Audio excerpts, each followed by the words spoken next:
Hi, this is Suci, and we finally have a talk. This is from episode 2.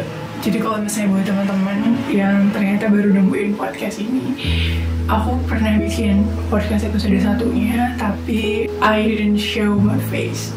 Itu cuma kayak audio yang bisa teman-teman dengerin di luar gitu, tanpa harus melihat audio. BTW, gimana kabarnya? Everything's good. Maybe ketika teman-teman datang ke sini, you guys have several problems. Mungkin punya, entah itu punya kekhawatiran, entah itu punya rasa takut, apapun itu yang buat teman-teman akhirnya memutuskan untuk mengklik video ini. Dan aku harap teman-teman bisa menonton sampai akhir, atau mungkin mendengarkan aja, karena ini benar-benar bisa didengerin suaranya aja.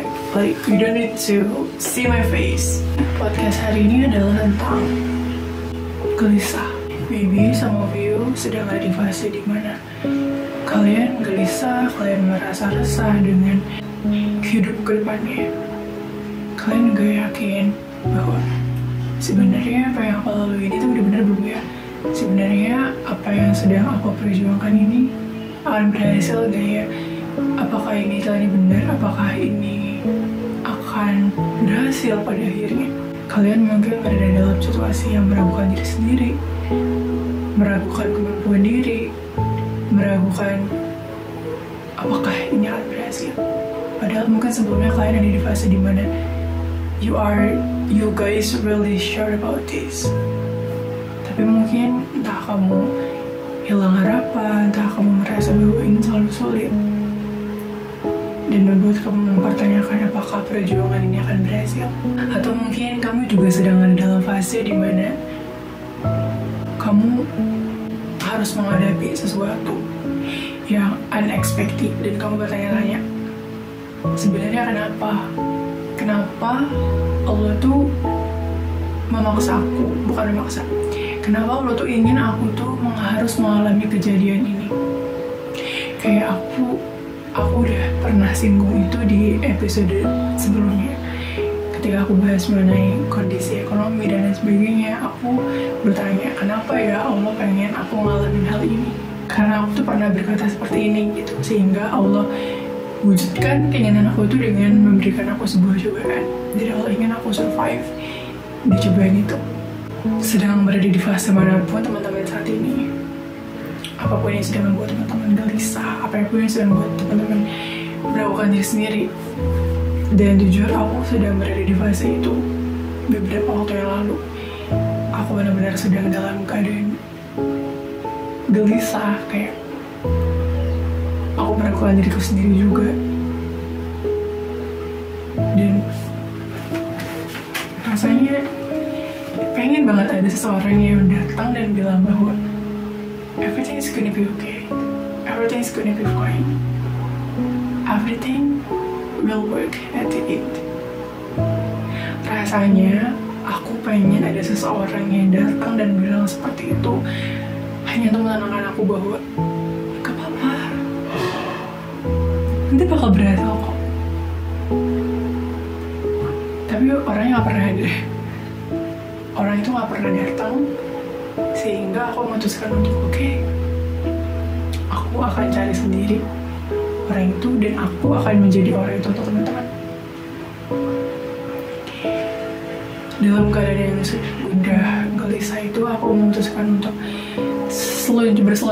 berselancar di internet, of course. Aku pergi ke YouTube dan aku mengetik sebuah kalimat, everything's gonna be okay affirmation. Videonya itu udah sekitar 10 menit. Kemudian aku dengerin itu pakai headset sambil hampir mau ketiduran. Dan di ujung video, aku benar-benar ngerasa bahwa everything's gonna be okay. Kayak bener-bener audio itu tuh masuk meresap ke dalam alam bawah sadar aku mungkin ya, dan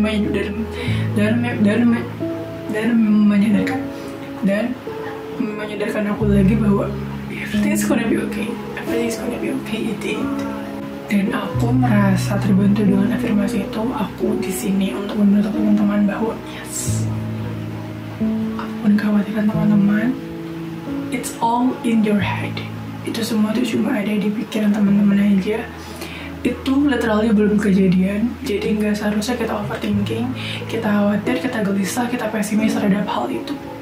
Oke. Tetap berjuang, because everything will work at the end. Aku kemudian akhirnya mencari video motivasi lainnya, dan aku ketemu sama seseorang yang luar biasa, yang beliau itu membawakan sebuah storytelling tentang kisah hidupnya. Judul storytellingnya tuh, judul speechnya kalau itu adalah Connecting the Dots. Dalam speech itu beliau menceritakan kisah hidupnya, bahwa dia ini adalah anak buangan, bisa dibilang buangan ya, dari orang tua biologisnya, karena orang tua biologisnya itu ternyata mengharapkan anak perempuan, dan ketika yang lain adalah anak laki-laki, orang tua biologis ini memutuskan untuk memberikannya ke orang lain, dan akhirnya beliau itu diasuh oleh orang tua asuhnya. Nah, ketika orang tua kandungnya, orang tua biologisnya, dia mengetahui bahwa ternyata orang tua asuhnya itu tidak lulus kuliah, jadi ibunya itu gak masuk kuliah, gak masuk universitas, dan ayahnya itu bahkan gak lulus SMA. Akhirnya mereka mau mengambil lagi tuh anaknya kan. Terjadi sedikit keributan sampai akhirnya ibunya itu bilang, ketika orang tua biologisnya itu berjanji bahwa oke, anak ini nanti akan dimasukin ke kuliah, ke universitas. Akhirnya oke, mereka sepakat, mereka setuju. Akhirnya anaknya itu tetap diurus oleh orang tua asuhnya.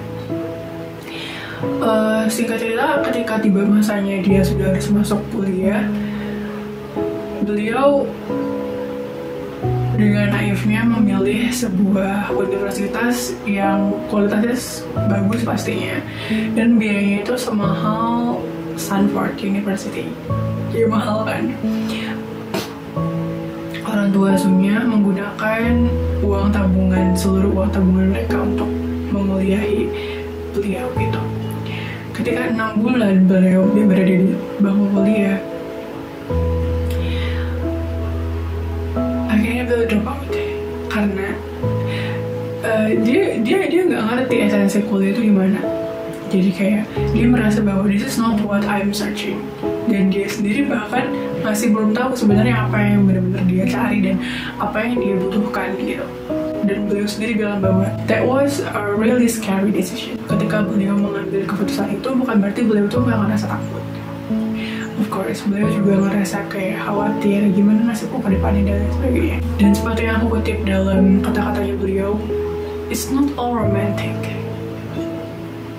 Gak seindah cerita di buku-buku dongeng, di buku-buku, gak seindah cerita di buku-buku fiksi. Karena ketika beliau drop out dari universitas, beliau harus benar-benar berjuang dalam hidupnya, karena beliau kan keluar dari dorm universitas, dan akhirnya beliau harus menumpang di dorm temennya, dan beliau tuh tidur di lantai kamarnya. Dan dia juga harus menjadi seorang pemulung ya, jadi mengumpulkan kaleng-kaleng bekas untuk ditukar dengan uang yang itu tuh, satu kaleng itu harganya $0.05,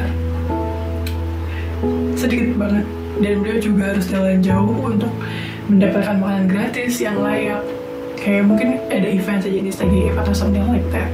I don't know, I really don't know about that. Sampai akhirnya ketika itu beliau menemukan sebuah lembaga yang membuka kelas kaligrafi.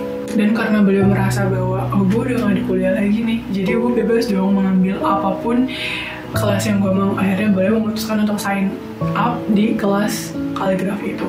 FYI, lembaganya itu bukan lembaga biasa ya, tapi lembaga yang emang dia itu semua perusahaan besar di negara itu menggunakan jasa kaligrafi dari situ. Sampai akhirnya yaudah dia sign up.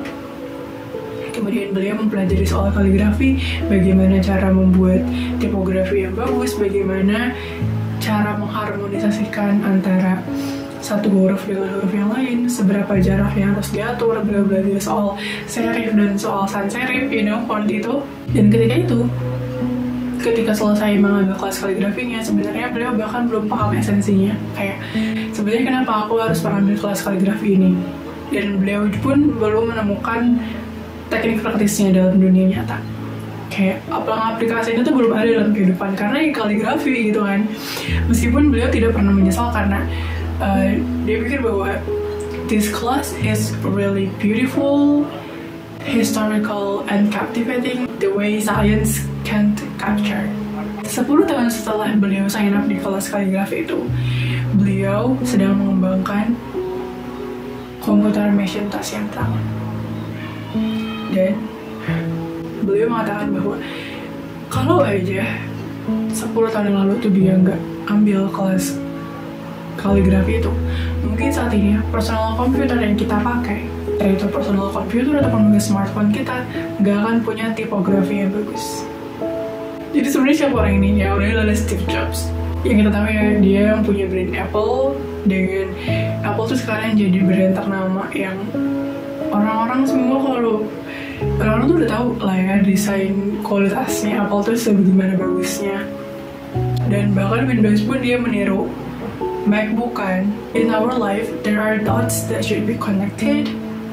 Tapi untuk bisa mengkoneksikan satu titik dengan titik lainnya di hidup kita, itu cuma bisa kita lakukan di masa depan. Jadi kita nggak bisa berada di masa ini dan kita berpikir, kira-kira ini maknanya apa ya? Kenapa ya aku disuruh ini sama Allah? Kenapa ya aku harus pergi ke sini? Kenapa ya saat ini mungkin teman-teman ada yang ambil jurusan apa misalnya IT misalnya, kenapa ya aku harus ambil jurusan IT sekarang? Kira-kira apa alasan Allah menakdirkan aku untuk masuk IT kayak gitu? Itu nggak bisa kita pikirkan sekarang karena kita akan tahu alasan dari itu tuh di masa depan. Sehingga ketika di masa depan jangan sampai kita lupa untuk connecting the dots. Dan teman-teman pernah dengar kalimat ini nggak? Kita tuh harus senantiasa bersyukur karena mungkin kondisi kita saat ini adalah hasil dari doa-doa kita di masa lalu. So, entah mungkin teman-teman sedang merasa tersesat, sedang merasa hilang arah, sedang merasa bimbang, gelisah, whatever that is, I want to say that everything is gonna be okay at the end. Everything is gonna be fine at the end. You will be fine. Karena kamu yang sekarang itu sudah berhasil melewati rintangan-rintangan sebelumnya, so kali ini pun pasti kamu akan bisa. Oke, itu adalah podcast kedua Itu Seru. Kalau teman-teman punya pertanyaan atau punya saran masukan kayaknya Kak, next episode bahas ini enak deh, kayaknya itu boleh silahkan tulis di kolom komentar.